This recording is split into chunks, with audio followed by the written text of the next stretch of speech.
Саламатсыздар ма достар? Каналыма қош келдіңіз. Бүгін сіздермен пеш қажет етпейтін, өте жұмсақ, дәмді, қолжетімді заттармен тез дайын болатын табада қуырылған алмалы бәліш жасаймыз. Қолдау білдіріп, лайк басып, каналыма тіркеліп, келесі видеолар жіберіп алмау үшін қоңырау түймесін басып қоюыңызды сұраймын.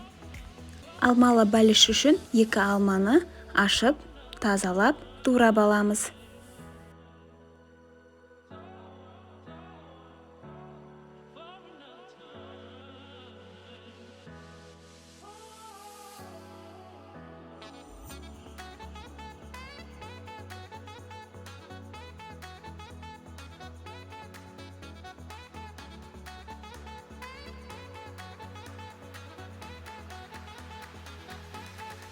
Қамырымыз үшін 1 жұмыртқаға 60 грамм қант салып, венчикпен жақсылап араластырамыз, қантымыз ерігенше.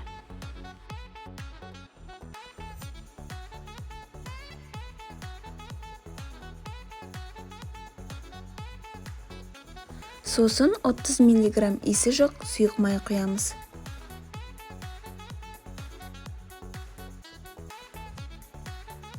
Соңынан 150 мг йогурт, болмаса айран құямыз.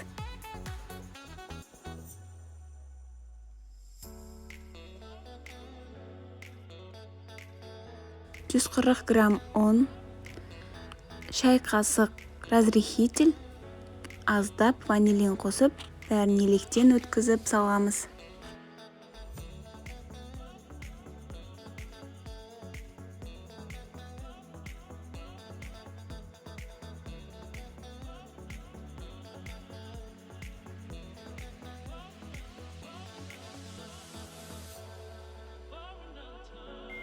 Қамырымызды жақсылап араластырамыз. Түйіршіктер қалмау керек, бір тегіс әдемі масса болу қажет. Сосын табамызға 30 грамм сары майды салып, ерітіп аламыз. Табамыз антиперегарный, яғни астын алмайтын таба болса, одан жақсы.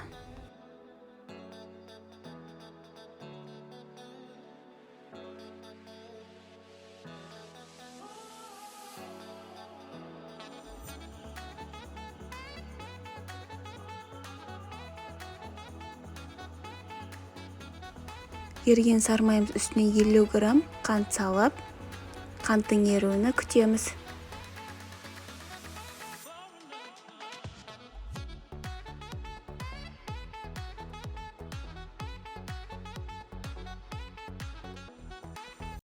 Қантымыз еріп, осылай қоңыр түске кіргенде алмаларды салып 5 минут қуырамыз. Отымыз қатты болмау керек, орташаға қоямыз. Болмаса күйіп кетуі мүмкін.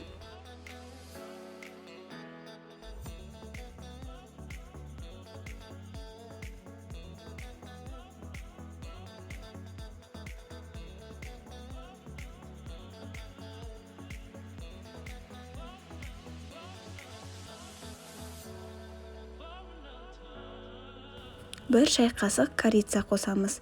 Қалауыңызға қарай қоспауыңызға да болады.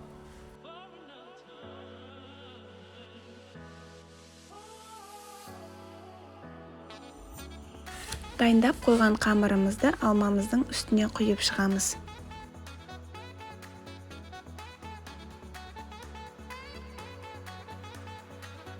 Лопаткамен қамырымызды біркелкі болу үшін жайып дұрыстап шығамыз.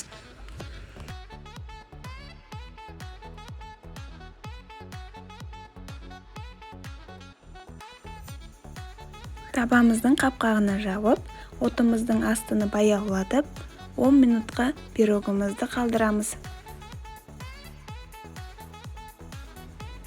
Бәлішіміздің ішінің піскенini зубочисткамен, болмаса шпажкамен тексеріп көреміз.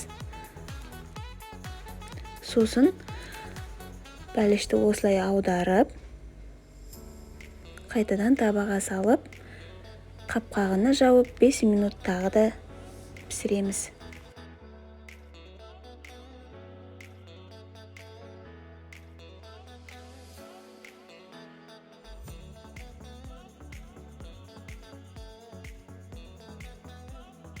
Мінекей өте дәмді және жұмсақ тез дайын болатын, печка қажет етпейтін пирогымыз дайын болды. Міндетті түрде дайындап көрулеріңізді ұсынамын. Сіздерге ұнайтынына сенімдімін.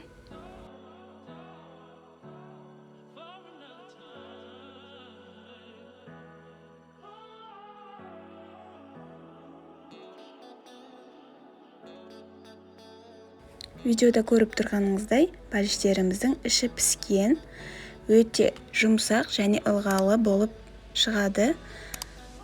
Міндетті түрде дайындап көріңіздер. Назарларыңызға рахмет.